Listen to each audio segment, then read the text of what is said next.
So thank you. Just to say that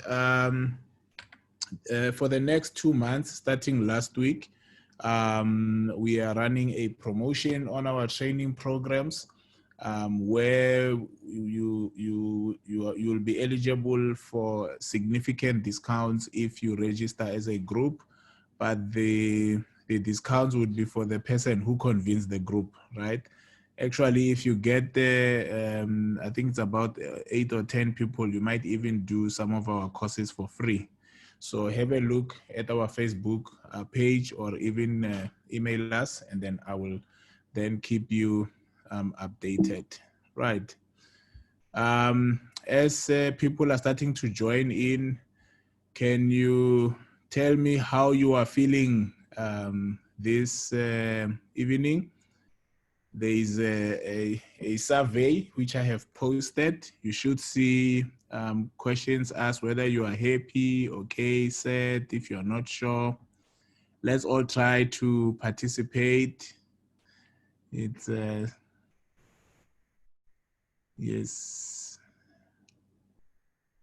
I'll just give you 20 more seconds and then we will start from there.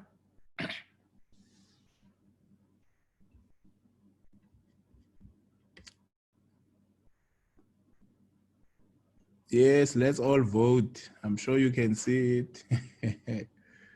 All right. Yes, so I'll show you your results. Just to say that I'm happy to see that the majority of us are happy and just okay. You know, those who are just okay, it's a borderline response. So hopefully, you know, through this session, we are also able to inspire you so that at the end you are happy. And those who are not sure, we will help you to be sure, you know, and hopefully the choice is that you are happy. Thank you very much again. We are proceeding. Just to introduce the school quickly, to say that these live sessions are brought to you by the Aqua Training School. We have a vision of a better society where everyone achieves their full potential. And we achieve this by providing a selected high quality courses to everyone and everywhere. And we do this through public workshops and the e-learning platforms. We are an accredited school, and we provide both accredited and non-accredited professional development programs. What you would love about us is that we are quite responsive. We do our best to be available as needed. Our programs are flexible, and importantly, we hope that through this forum, you are also able to establish relationships that can enhance your own careers. These are some of the programs that we offer specifically in the nursing or primary healthcare field. Just note that the course which was available as a free course, the HIV management guidelines, is no longer available. We hope that we will get further sponsors and make even more additional courses to be available to you as free courses. I did speak to this promotion which we are running this week, so you can see that if you manage to recruit 3 people, you will be eligible for a 30% discount. It's a lot of money which you could use for petrol and airtime and data for these sessions. If you are able to recruit 8 or more people, you can actually attend any course of your choice without actually paying. If you've already paid and are registered, you'll be eligible for a refund. So do explore this initiative until the 24th of October. And just to remind everyone that if you want to contact us, it's easier to send us an email, support@aquatraining.com. We track these emails and we are able to reply to you timely. So today's topic is about pediatric ART initiation. I've already welcomed you. We are just going to look at the case of Tabang, and then towards the end of the session, we will have some time for us to look at a question and answer. So the case is Tabang. Tabang is a 12-month-old HIV positive infant who weighs 8 kilograms, and he presents to your clinic for initiation of ARVs. He is not taking any medication. Tabang except for a skin lotion for a condition which is common in people who are immunocompromised, herpes zoster, which is a skin infection. Some of you would call it shingles or ibande, but the medical term, the correct one is a herpes zoster infection. So I have a first question for you to participate in, and the question is this child eligible for ARVs? Does this child qualify for ARVs? May you engage with the question. I have posted it on your screens there. Please answer this question based on your knowledge of HIV and AIDS. May we all do our best to participate, because that will be helpful when I have to discuss the answer to this question. Right, 10 more seconds, and then I will be closing the voting. 4, 3, 2, 1, 0, and I stop the voting and I show you the results. So you can see that the majority of us believe that the child is eligible.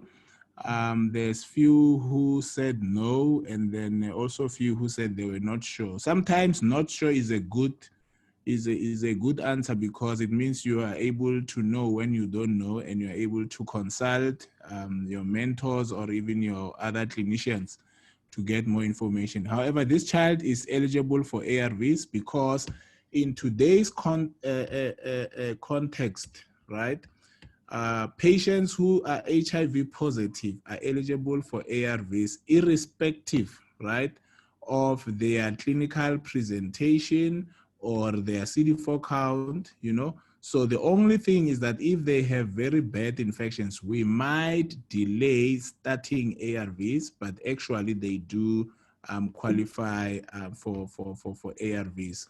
So when you look at the eligibility criteria for children, as per the universal test and treat protocols, all HIV positive neonates, infants, and children, irrespective of their CD4 count level or their WHO stage, they qualify for ARVs, and this would be same-day initiation, right? So same-day initiation is preferred, particularly for children or patients who are clinically stable. And one of the major changes currently is that the new drug, dolutegravir, DTG, can now be used in children who weigh more than 20 kgs, right? So quite an important change in our guidelines. Now, going back to Tabang, in terms of the first question, is he eligible? Yes. What criteria is that? Universal test and treat. He qualifies mainly because he has tested HIV positive. So now there's another question there, which now it's asking, now based on the way Tabang has presented, what is the correct or appropriate WHO clinical stage for Tabang? What do you think is the correct WHO stage based on the skin condition that Tabang has? So I will give you around 10 seconds to make up your mind. It's okay. He presents with a skin condition. So he is symptomatic. He's got herpes zoster infection. All right. I'm going to stop the voting in 3, 2, 1. I'm stopping the voting. I'm going to show you the results, and I'm hoping you can see the results that a small percentage said stage 1, the majority said stage 2, and then there's those who thought stage 3, a little bit of 4, and then there's about 10% who said not sure, right? So remember that when we say someone is a WHO stage 1 patient, we mean someone who has tested positive for HIV, but they do not have any symptoms, right? They might have some fine rash and some lymph nodes there and there, but all in all, they are asymptomatic. They have not lost weight, no skin conditions, and so on. So for Tabang is symptomatic. He's got herpes zoster, which is a skin condition, and the majority of skin conditions are classified as stage 2. Then stage 3, we talk about some serious conditions like TB, and obviously stage 4, we talk about AIDS-defining conditions. And if you are not sure, it's always good. Then you'll have your guidelines. You'll open the appropriate job aids and verify the staging. And then usually from there, you should be able to decide, which is the appropriate stage for Tabang. So this is just a summary to say, stage 1, we talk about patients who do not have symptoms. They might have some lymph nodes or glands throughout their body. Stage 2, patients start to become symptomatic. They start to have symptoms. They will start to see weight loss of less than 10%, skin conditions like herpes zoster, which is what Tabang has, raised itchy lesions, seborrheic dermatitis, which is rash that is limited to areas that have hair, and then fungal nail infections, and so on.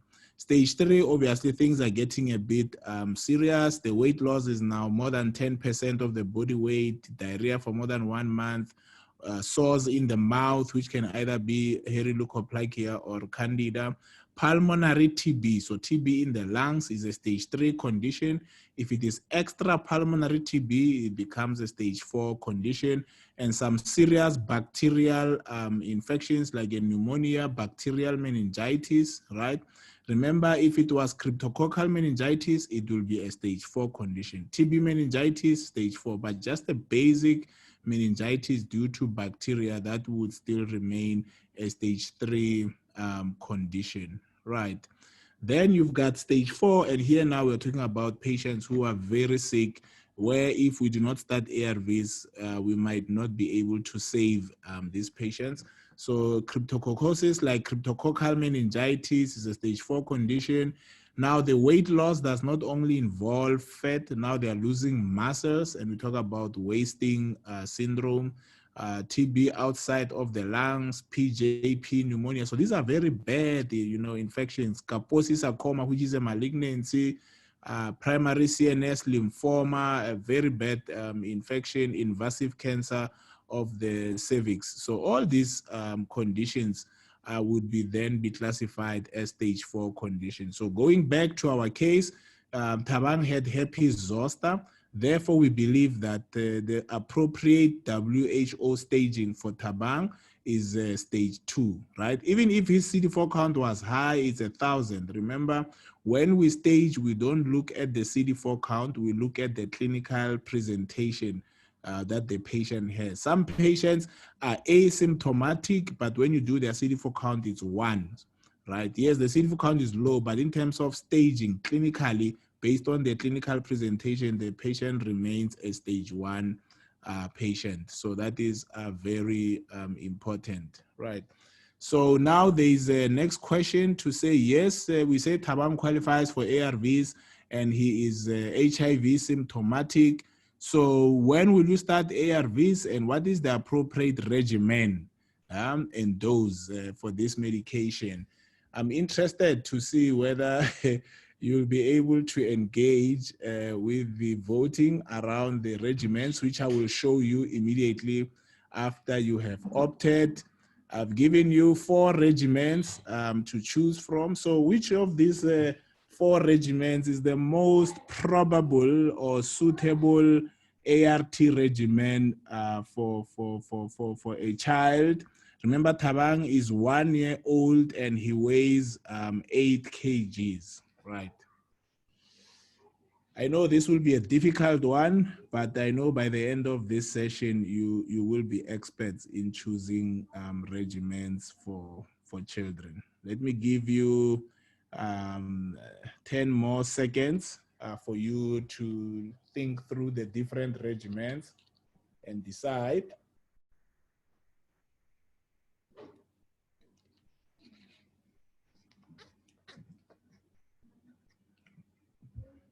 Okay, 5, 4, 3, 2, 1. Yeah, so the majority of you, around 84%, you have voted. So let me stop the voting. And I'm sure you are also interested to see the answers. So let me share the results. So you can see that I would expect a mixed picture because obviously we are dealing with regimens, and regimens for children are not like adults. You see, adults, all of them, you kind of like give them the same regimen, tenofovir, lamivudine, and dolutegravir. And then if there's problems, you give them this and this. But now with children, the regimen is determined by the child's age, but also the child's weight, right? So which means the regimens change, that the recommended regimen would change as the child grows. And hence, sometimes, it's something that you might not be able to memorize or cram, but you might need to always refer before you initiate a child on ARVs. So yeah, so I want to leave this answer here. This answer, I won't remove it for now. I'm not sure if you are able to see both the screens. Okay, let me remove it. Maybe let's discuss it, and then I will come back to this slide. So the first regimen there, right? Zidovudine, lamivudine, and nevirapine. It's a preferred regimen for children who are less than 1 month of age, right? Less than 1 month. Once the child crosses the 1 month, right, we preferably want to give them abacavir, lamivudine, and lopinavir, right?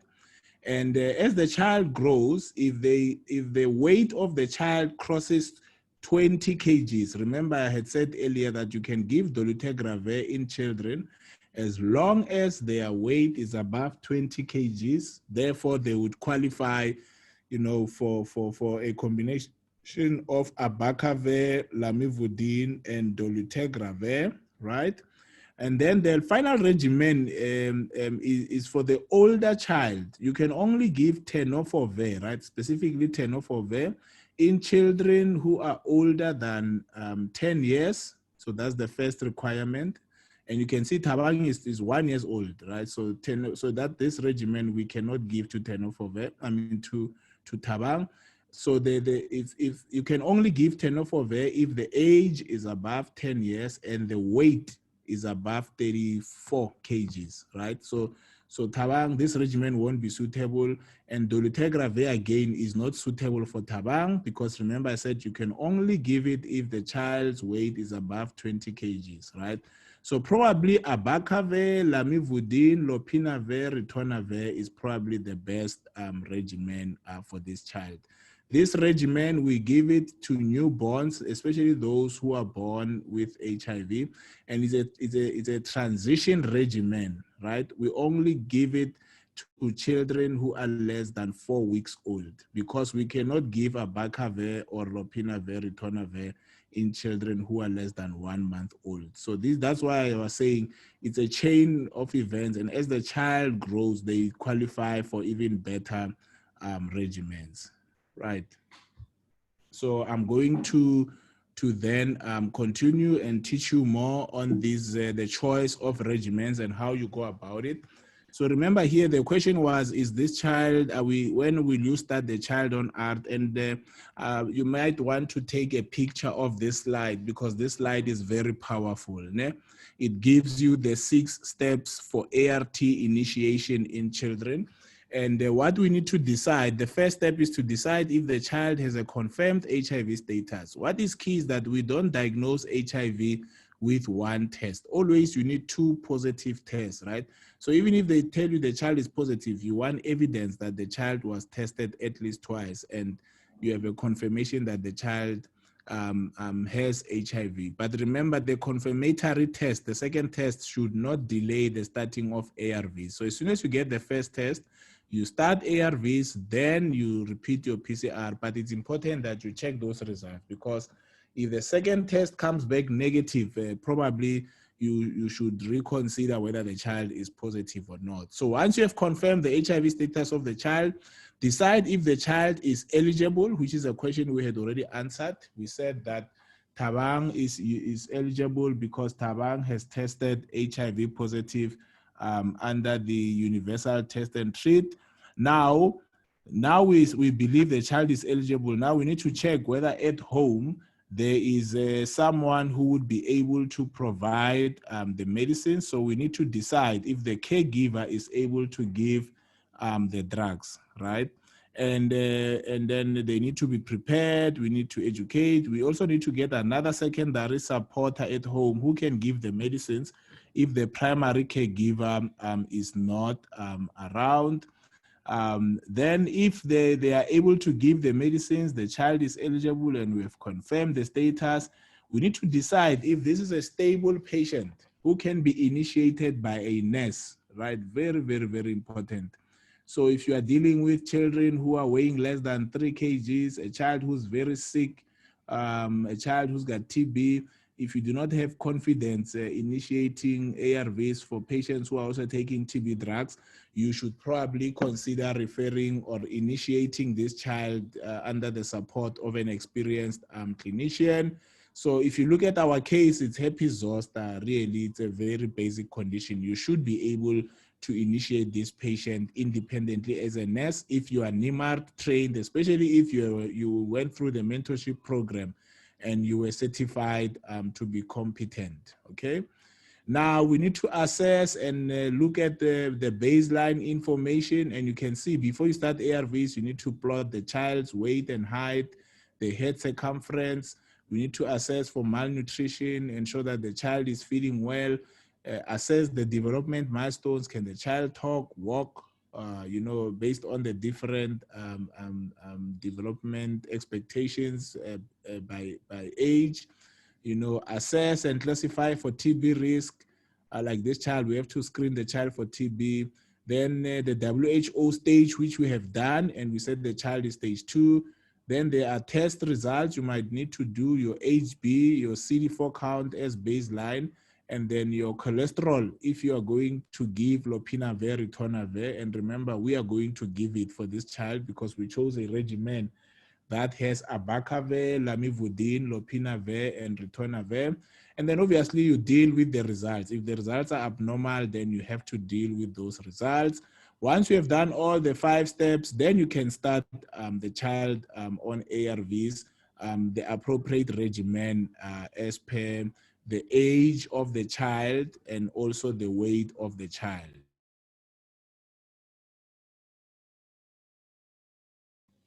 Right.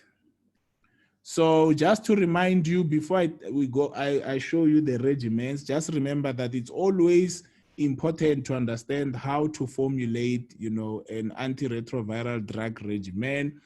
This is the HIV life cycle. It shows HIV there with 2 strands of RNA. And this is our CD4 count, our white cell count, which is going to be infected by the HIV virus. The first thing that happens is that there is attachment where the HIV virus attaches to our cell membrane of our CD4 cell. Then the 2 membranes join, they fuse together. As soon as there is fusion, right, the genetic material of the virus, which you are looking at now, is released into the cytoplasm together with these RNA strands, right? Remember, we as humans, we are DNA strands. HIV is an RNA virus, right? Now, there must be a process, right, to convert the viral RNA into a viral DNA structure. Before HIV can infect our own DNA, it has to convert its RNA to DNA. And the process of converting RNA to DNA is done by an enzyme called reverse transcriptase. So this is an enzyme, right? So we have drugs that block this specific enzyme. They are called reverse transcriptase inhibitors, right? And we've got 2 types. We've got your nucleoside reverse transcriptase inhibitors, right? And your non-nucleoside reverse transcriptase inhibitors. When we say NRTI, nucleoside reverse transcriptase inhibitors, we mean drugs like tenofovir, abacavir, zidovudine, lamivudine, emtricitabine, right? And when we say nucleoside reverse non-nucleoside NNRTI, non-nucleoside reverse transcriptase inhibitors, we mean drugs like efavirenz and nevirapine. Okay, so these two classes of drugs, your NRTI plus your NNRTI, they work by deactivating this enzyme. Therefore, the viral RNA cannot become a viral DNA structure, right? Should the DNA happen, it will be transported into the nucleus, right? Our nucleus, where the viral DNA will be inserted or integrated into our own DNA as humans, right? And that whole process of integration, right? You can see the purple there is the viral DNA which has been integrated into our purple DNA there. It's facilitated by the enzyme called integrase, right? So we've got drugs that are called integrase inhibitors. They stop the enzyme from allowing the viral DNA to insert into our DNA. And the key drug that you must know there is what we call DTG as a shortcut, or dolutegravir. It is an integrase inhibitor. Then once we've got if the process is allowed to proceed and we've got the formation of multi-protein chains, which means these are, now we have protein that is supposed to form the baby viruses or virions. There's an enzyme called protease, which cuts these proteins into small chains, allowing the viruses to mature, to form and to mature. So that enzyme is called protease, and we've got drugs that are called protease inhibitors. And that drug, lopinavir, ritonavir, which I referred to earlier, it is a protease inhibitor. So you must know that to stop HIV, you need to target the different sites. You need to target the transcription, you need to target the integration, and you need to target the proteation if there's something like that, and many other steps which I don't want to talk about in terms of today, right? So again, now in terms of principles of choosing ARVs, you always use 3 drugs. We don't treat HIV with 1 drug. We don't treat it with 2 drugs. We always use 3 drugs, but it's not just any 3 drugs, right? You always use 2 NRTIs plus an integrase inhibitor. So if you look at our standard first-line regimen, which has tenofovir plus lamivudine, those are your 2 nucleosides, plus an integrase inhibitor, which would be dolutegravir, right? If you look at the regimen that we are proposing for this child, it's got 2 nucleosides, which is abacavir plus lamivudine. Those are your 2 nucleosides. Then plus a protease inhibitor, which is lopinavir, ritonavir. So we always follow these rules, never break this rule. If you see yourself prescribing 3 nucleosides and all those things, you should have a serious reason why you have opted to give such a regimen.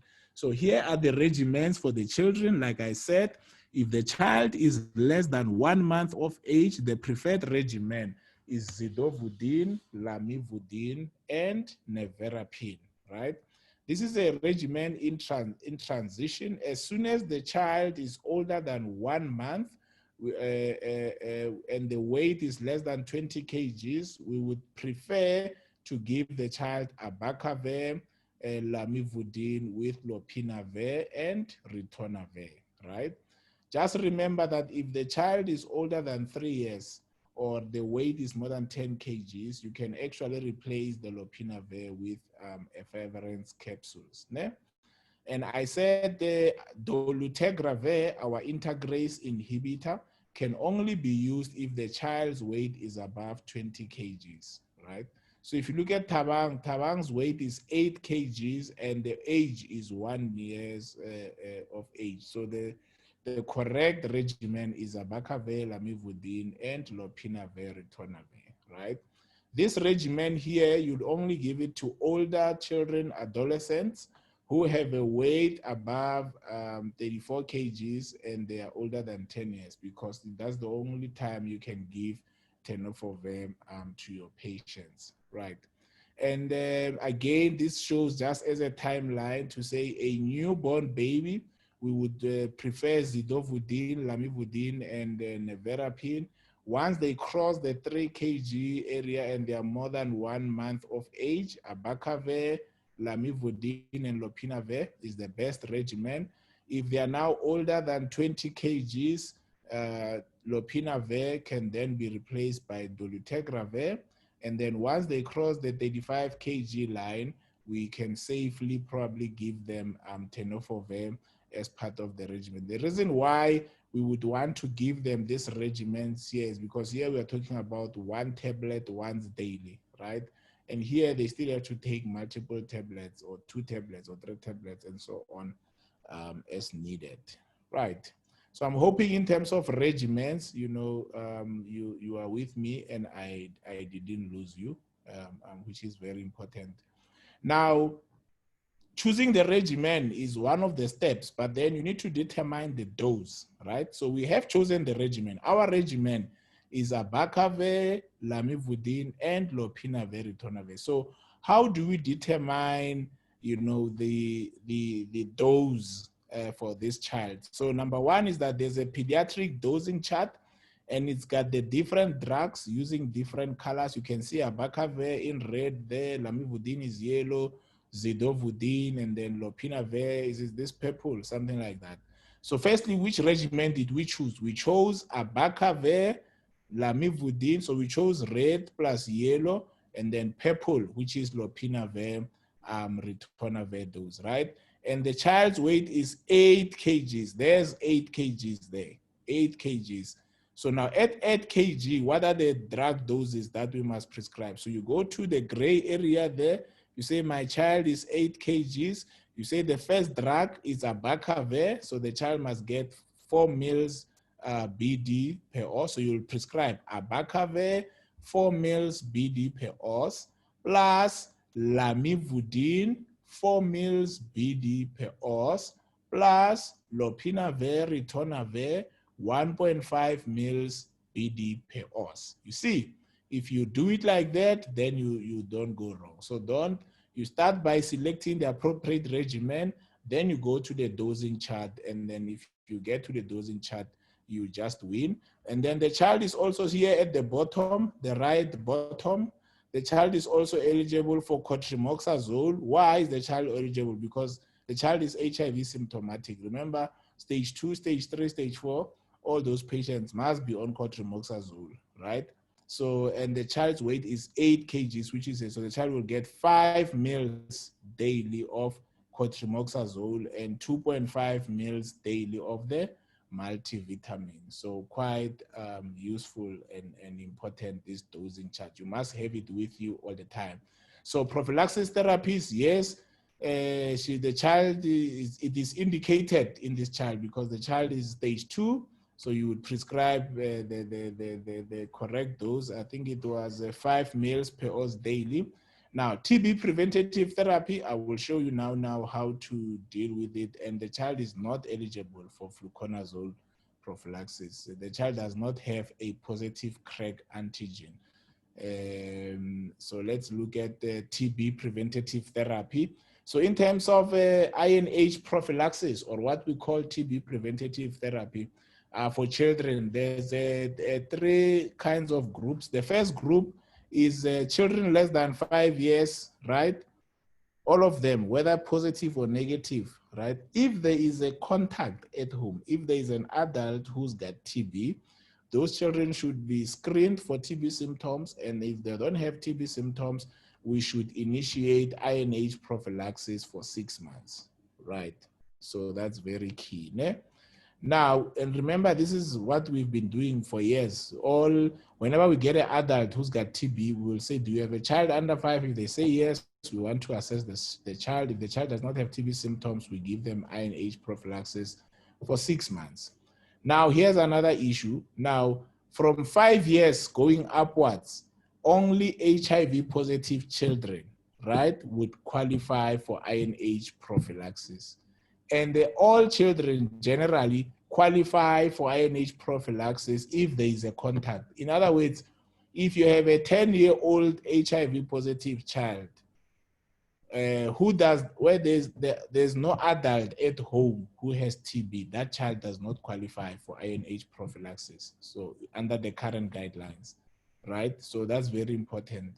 Also, if you have an HIV negative child, so the child is HIV negative and there is a TB contact, you're not going to give them INH prophylaxis, because remember, for HIV negative children, they are eligible for INH up to the age of 5 years. As soon as they cross 5 years, we don't give them INH unless if the child is positive and they have a contact, right? And also note the duration for TB preventative therapy is 6 months, because in adults, we give it for 12 months. But for children less than 15 years, the duration is 6 months of TB preventative therapy. And we no longer need to do a skin test. We used to wait for the skin test results and so on. That is no longer a requirement in terms of the current guidelines, right? So coming back to the case of Tabang, is Tabang eligible for ART? Our answer was yes. What is the World Health Organization stage? We said stage 2 because Tabang has herpes zoster. With what is the regimen? We will give Tabang a regimen that has abacavir, lamivudine, and lopinavir. And we had determined the doses to be abacavir, 4 mils BD, lamivudine 4 mils BD, and then lopinavir, ritonavir 1.5 mils BD, right? And then any lab tests that need to be done, yes. Remember, before you start anyone on ARVs, you need to make sure that the child is assessed, readiness, those steps that I showed you earlier. As the child, if the child is eligible for a country, you do that. You do your CD4 count, your staging, you screen them for TB.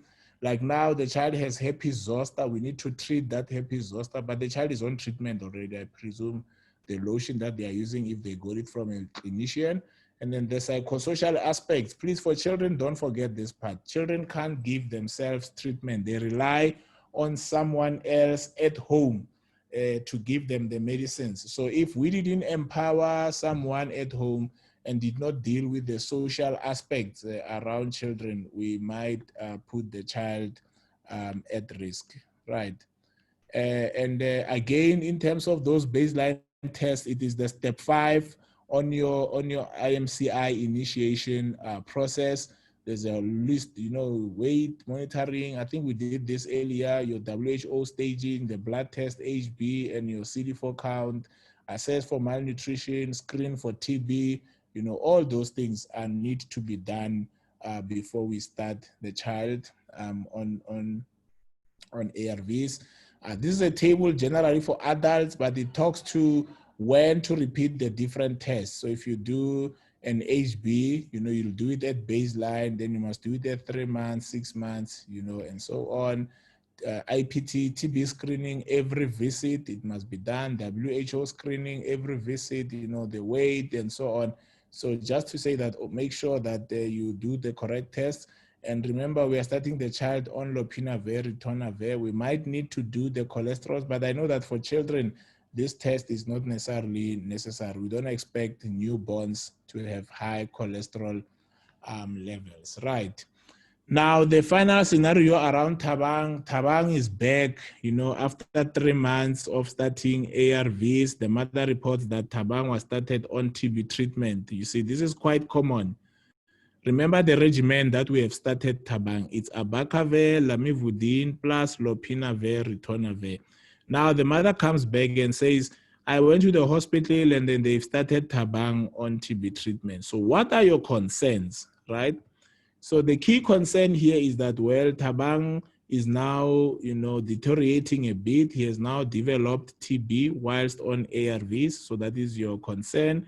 And if he's taking TB drugs, rifampicin specifically, you know that there's going to be some drug-drug interactions with your ARV drugs. Rifampicin increases the rate at which the liver consumes the ARVs, right? That means if the child takes ARVs with TB treatment, the ARVs will be consumed quicker, and therefore the child would have very low levels of the drugs in the blood, and then they will fail their HIV treatment, right? So the second question says, what is the stage? Now, pulmonary TB is a stage 3 condition. If the child has a TB outside of the lungs, like TB meningitis, TB of the joints, TB of the kidneys, and so on, that would be a stage 4 condition. Is there a need to adjust the ARV regimen and drugs? And the big answer is yes. Please note that if a child is taking TB treatment and you don't pay attention to the ARV drugs, you are going to cause harm, right? So your NRTIs, abacavir, lamivudine, tenofovir, zidovudine, all those drugs, they are metabolized in the kidneys. So it's not an issue. Those drugs, you don't need to change anything because TB treatment works on the liver. But your NNRTIs, especially nevirapine, right? And then also your protease inhibitors, which is lopinavir, ritonavir, the one that we have prescribed to this child, and the integrase inhibitor, which is dolutegravir. Those 3 drugs are significantly affected by rifampicin. If you have a child who's taking nevirapine or lopinavir, ritonavir, or dolutegravir, and they are started on TB treatment, those 3 drugs, you need to review and adjust them as needed. The only safe drug as a 3rd drug to a regimen is efavirenz. And unfortunately, like for Tabang, he's too young for efavirenz, and we have now to look at what is it that we need to do. So in terms of the dosing, the changes in the drugs, right? Tabang is a 1-year-old child. He's not going to take tablets. He's probably taking a solution, right? If he was taking tablets, let's say he was taking 1 tablet once a day of lopinavir and ritonavir, when the child is taking TB treatment, you needed to just double that dose. So if the child is taking 1 tablet BD, and now they're taking TB treatment, you just increase your dose for lopinavir, ritonavir to 2 tablets twice. You just double. If they were taking 2 tablets, then you need to give them 4 tablets, right? That's the rule. Now, for the solution, right, you need to get the actual dose of that solution because we are not allowed, that's why the not is underlined there. You are not allowed to double the dose of a syrup or solution. Only a tablet can be doubled. So if you double the dose of a solution, you still don't get enough drugs in the blood to suppress the virus. Therefore, for children, you would prescribe the lopinavir, ritonavir based on the weight, right? If it was like for this child, it was 1.5 mils BD, you will prescribe it. But you need to add a 4th drug, which would be ritonavir on its own. And let me show you on the pediatric dosing chart, right? So if you look at this child, the child is 8 kgs, right? So at 8 kgs, you will prescribe abacavir 4 mils and lamivudine 4 mils. Remember, these are your NRTIs. They're metabolized in the kidneys. There's no need to change with TB treatment, right? So that is where it starts. And then you prescribe your standard dose for lopinavir, which is 1.5 mils per os BD, right? That is where we are at. But now the child is taking TB drugs and is taking a syrup. You see, if the child was taking tablets, we will just double the dose. And it tells you here on the green, this is now your ritonavir doses, right?